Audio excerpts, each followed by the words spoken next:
Hello students, how are you. चलो आज करते हैं नेक्स्ट क्वेश्चन। एक्सरसाइज का 1.15 क्वेश्चन है students. An aqueous solution of 2% of non volatile solute exert a pressure of 1.004 bar at a normal boiling point of the solvent. What is the molar mass of the solute? Clear students? Now start करते हैं students. तो 2% of non-volatile solvent solution means 2% of non-volatile solution, it means क्या होता है W2 equal to 2 grams and W1 equal to 98 grams बराबर है। M2 हमें find करना है स्टूडेंट्स एंड M1 दिया हुआ है 18 ग्राम मोल इनवर्स दिया हुआ है students, 18 gram mole inverse. Clear students? Now हमारे पास फॉर्मूला है P1 not minus P1 upon P1 not equal to W2 into M1 upon M2 multiplied W1। Clear students? Now अच्छे से समझ में आ रहा है। सो 1.013 माइनस 1.004 बराबर ये दिया हुआ यहाँ पे दिया हुआ है। क्लियर है स्टूडेंट्स? अपॉन 1.013। क्लियर? ये प्रेशर जो है दिया हुआ है और ये हमें कॉन्स्टेंटेबल लेना है 2 multiply 18 upon M2 multiply 98। Clear students? Now 0.009 upon 1.013 बराबर ना स्टूडेंट्स, ऊपर 0.09 है equal to 36 upon M2 multiply 98 को ऊपर ले जाते इसको इस तरफ करते तो M2 इक्वल टू 0.009 मल्टीप्लाई 36 इसको ऊपर ले जाते 36 मल्टीप्लाई 1.013 अपॉन M2 को लीडर बनाना है। Clear students? और 0.009 multiply 98। Clear? So M2 equal to 41.35 gram mole inverse. Clear students? बहुत इजी क्वेश्चन था आज का भी था। क्लियर? नाउ देख लो next question. Clear? 1.17 number the vapour pressure of water is 12.3 kPa बराबर at 300 kelvin. Calculate vapour pressure of 1 molar solution of a non volatile solute in it. चलो नॉन वोलेटाइल सॉल्यूट तो P1 not दिया हुआ है 12.3 kPa। Clear students? P1 find करना है non volatile solute का बराबर है सॉल्यूट का। 1 मोलर दिया क्या है 1 molar solution means that 1 mole of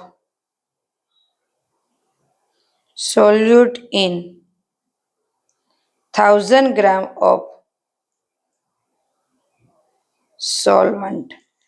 clear students?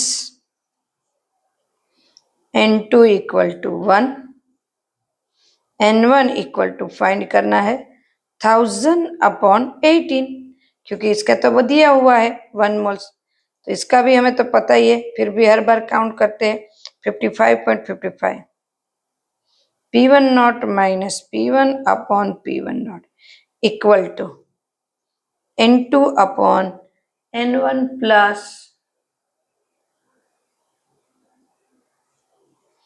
N2।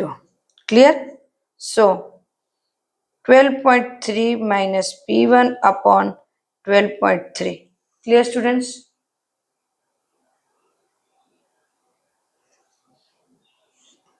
Equal to 1 upon 56.55।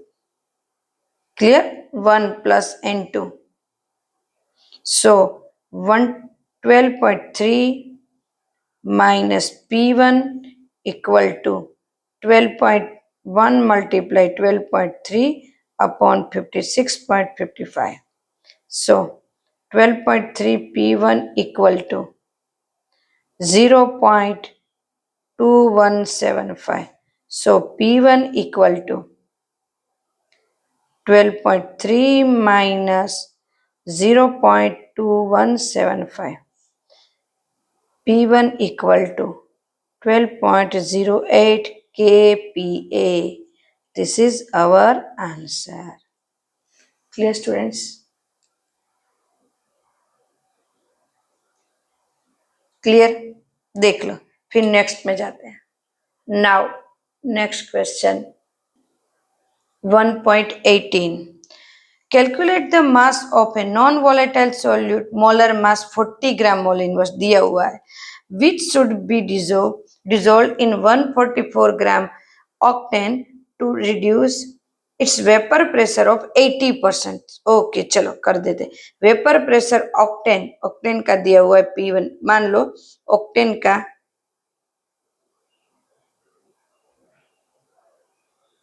Vapour pressure of pure octane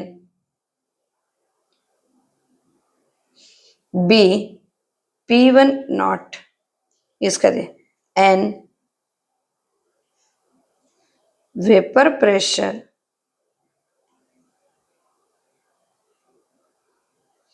of solution equal to 80 upon 100. 80 क्यों लिया स्टूडेंट्स? यहाँ पे 80% दिया हुआ है. So P1 not equal to 0. So 0.8 P1 naught. Clear? Now W2 find करना है. W1 दिया हुआ है 144 ग्राम, साथ में M2 दिया है 40 grams and M1 octane 8 multiply 12 plus 18 multiply 1. आगे के क्वेश्चन में आ चुका है तो डायरेक्ट लिख सकते हैं 144 ग्राम्स मोल इनवर्स. इसके पहले के क्वेश्चन में आ चुका है स्टूडेंट्स. सो वही P1 not minus P1 upon P1 not equal to W2 multiply M1 upon M2 multiply W1. Clear? P1 naught 0.8 P1 naught यहाँ पे दिया है. Clear students? So P1 not equal to W2 find करना है 144 ग्राम W1, 40 multiply 144 तो cut ही हो जाएंगे. 0.2 P1 not, P1 not 1 में से 0.8 माइनस किया, P1 not equal to W2 upon 40. वो तो कट हो गए, ऊपर ये ऊपर जाएंगे 0.2 मल्टीप्लाई 40. P1 नॉट गया, 0.2 रह गया. Okay, 40 equal to W2. So W2 equal to 0.8 gram. Clear students? अच्छे से, बहुत इजी क्वेश्चन है. आज 4-5 कर देते हैं. इजी क्वेश्चन है, सारे के सारे होते देख लेते. थोड़े थोड़े क्वेश्चन ही दे रही हूँ ताकि आपको बोर ना हो. लंबे लंबे वीडियो नहीं बना रही. लंबे लंबे वीडियो बनाएंगे तो आप नहीं कर पाओगे. और चैनल को सब्सक्राइब करो स्टूडेंट्स, ताकि आगे भी अच्छे अच्छे पॉइंट ये सब मिलते रहेंगे आपको शाम. चलो 1.34 नंबर का क्वेश्चन है.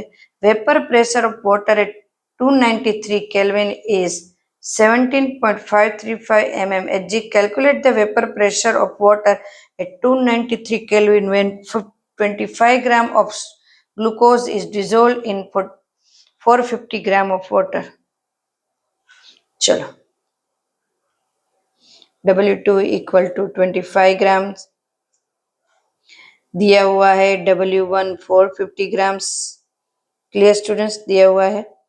M1 water 80 grams mole inverse and M2 180 gram. Mole inverse. Clear students, जो गिवन है उसको पहले लिख लेना है और जो फाइंड करना है उसको भी लिखना है, P1 फाइंड है, ताकि फॉर्मूला कौन सी रखे वो पता चलना चाहिए हमें। तो N1 हमारे पास फॉर्मूला है, उसमें N चाहिए, बराबर ना। तो N1 equal to W1 upon M1। क्या है W1? 450 upon 18 equal to 25। Clear. N2 equal to W2 upon M2 equal to 25 upon 180 equal to 0.140। दिया हुआ है स्टूडेंट्स, सब जो दिया हुआ है उसको गिवन पहले लिख लेते हैं। चलो clear. So P1 not minus P1 वही P1 not equal to N2 upon N1 plus N2। Clear. हमारे पास P1 की वैल्यू है, बराबर दिया हुआ है 17.535 minus P1 upon 17.535। Clear. 0.14 upon 25.14। Clear. Now 17.535 minus P1 equal to 0.14 upon 17.535 upon 25.14. Clear students? Now P1 equal to 17.535 minus P1 equal to 0.0976। Student साथ साथ में करते जाओ, मैं भी करती जाती हूँ यहाँ पे। So P1 equal to 17.535 minus 0.0976 equal to P1 equal to 17.44 mmHg।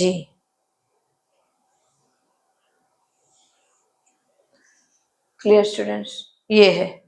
कौन सी फॉर्मूला रखनी है, पहले गिवन जो दिया है ना वो एक साइड लिख लेना है स्टूडेंट्स, तभी हम कर पाए। हमें उसमें से जो मैं क्वेश्चन पढ़ रही हूँ उसमें से ही पता चल रहा है कि गिवन क्या है students. Clear sir. Now next question. Next question है एक्सरसाइज के 1.20।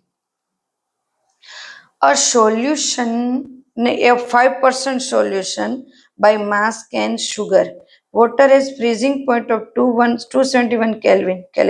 The freezing point of 5% glucose in a freezing point of pure water is 273.15. बराबर है। चलो कैन शुगर 5% दिया है। कैन शुगर समझते जाते हैं, साथ साथ में लिखते जाते हैं। Cane sugar 5% W of W। Clear students. अब देखो 5% W का मतलब होता है W2 मतलब कैन शुगर है 5 ग्राम है, एंड W1 वाटर जो है वो 95 ग्राम है। क्लियर। क्योंकि W2 M2 क्या होगा, सोल्यूट होगा, और ये कौन होगा, सोलवेंट होगा। M2 equal to sugar, cane sugar का हमें पता है मोलिकुलर मास, तो लिख देते 242 ग्राम मोल। क्लियर। एंड TF दिया हुआ है, फ्रीजिंग पॉइंट दिया हुआ है 271 पे करना है, ये रहा 271 केल्विन। एंड T इनिशियल भी दिया है 273, એટલે T इनिशियल F 273.15 केल्विन दिया हुआ है। तो मेरे पास फॉर्मूला आता है डेल्टा TF फाइंड करने का, वही फाइंड करना है हमें। क्लियर। डेल्टा TF यहाँ पे ऐसे पार्ट कर देते हैं student, equal to T0F minus TF equal to 273.15 minus 271। Clear students.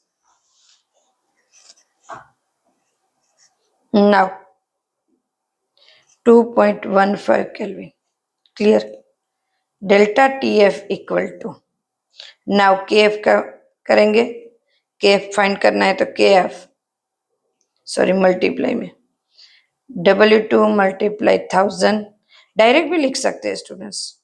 M2 ये हमारे पास फॉर्मूला है, हमें पता है ये formula. KF equal to delta TF multiply M2, ये W1, ये हमारे पास फॉर्मूला है ही स्टूडेंट्स, हमें उसको सिर्फ रखना है और वैल्यू पुट करनी है और कुछ नहीं।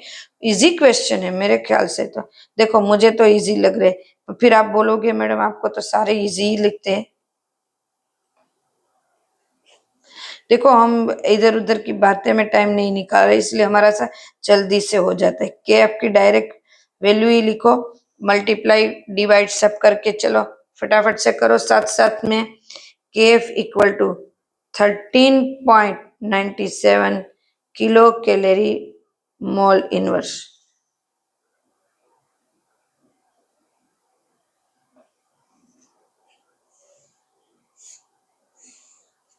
क्लियर। नाउ ग्लूकोज की बात करते, ग्लूकोज का यहाँ पे करते साइड में, ग्लूकोज का ये पहले हमने करा था इसका, अब केन शुगर का, नाउ ग्लूकोज का।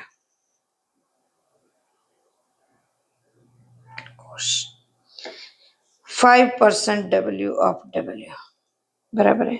Now W2 equal to 5 gram and W1 equal to 95 gram. Clear.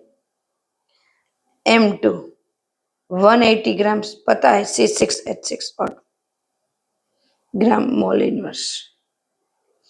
Delta TF उसका भी फाइंड करना है।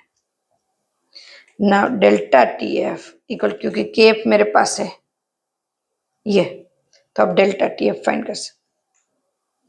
KF multiply W2 into 1000 upon M2 multiply W1। Clear students. Now value put करते हैं, multiply 5000 upon 180 multiply 95।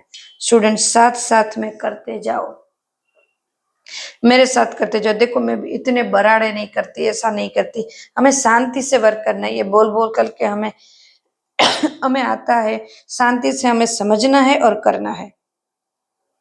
So delta TF equal to 4.08 kelvin.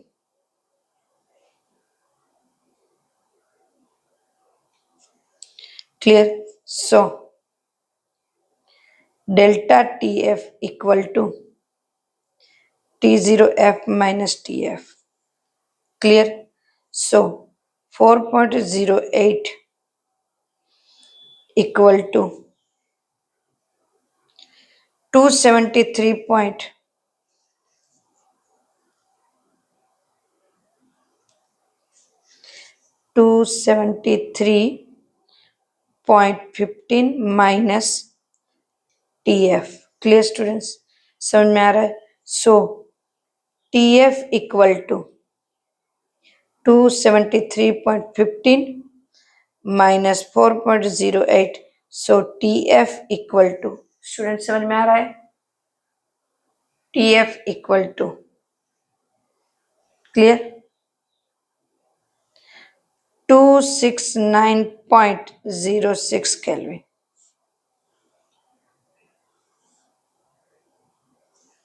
Clear. So kelvin में आया हमारा answer, हमें जो चाहिए था वो मिल गया स्टूडेंट। आज के सम 4 लिए हमने, फिर नेक्स्ट वीडियो में सारे और सम लेंगे स्टूडेंट्स। आज का यही तक है स्टूडेंट्स, कुछ डाउट है तो आप मुझे भेजो ताकि मुझे पता चले कौन से डाउट है, और साथ साथ में वीडियो को लाइक करो, सब्सक्राइब करो, ताकि आगे भी मुझे थोड़ा मोटिवेशन मिलते रहे कि ऐसे वीडियोस मुझे बनाने हैं, ऐसे क्वेश्चन बनाने। मुझे नहीं लगता कि आपको ये करके समझ में नहीं आता है, सारे के सारे हम सम बहुत अच्छे से कर रहे हैं ताकि आपको अच्छे से समझ में आए स्टूडेंट। तो ध्यान से आप करिए ताकि आप अच्छे मार्क्स ले पाए और अच्छे से करिए। कोई डाउट है और सारे की सारी फॉर्मूलाज जो होती है वो आपको पता होनी चाहिए, क्योंकि फॉर्मूलाज के बेस पे ही तो हम सारे के सारे क्वेश्चन कर सकते हैं। Clear students? तो फॉर्मूलाज ये सब सारी अच्छे से आप रखो, याद रखो, एक साइड लिख के रखो ताकि आपको क्वेश्चन करते वक्त फॉर्मूलाज में कोई डाउट ना रहे स्टूडेंट्स। Clear students? अब और कोई डाउट है तो आप एनी टाइम बता दो। Clear? Okay bye, take care students.